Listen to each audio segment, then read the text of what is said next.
বন্ধুরা, তোমাদের সকলকে জানাই ধনতেরাসের অনেক অনেক শুভেচ্ছা। তো সামনেই তো কালী পুজো, সবাই খুব ভালো এনজয় করো।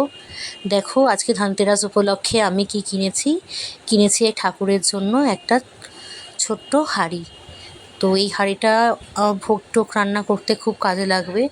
আমার না সেরকম ভোগ টোক রান্না করার মতন হাঁড়ি টাড়ি সেরকম ছিল না, তো ভাবলাম ধনতেরাসে তো কিছু কিনতেই হবে, তো হাঁড়িটাও কিনে নিই একটা।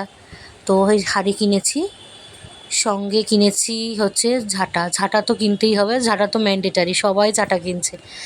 ঝাঁটা কিনেছি, সঙ্গে কিনেছি একটা নুনের প্যাকেট, যেগুলো কিনতে হয়। সবাই বলে যে যে নুন কিনলে শুভ হয়, ঝাঁটা কিনলে শুভ হয়, এই আর কি। আর সঙ্গে নিয়েছি একটা ছোট্ট সোনার জিনিস, সেটা হচ্ছে আমার অনেক দিনের শখ ছিল, একটা ছোট্ট পলার আংটি কিনবো।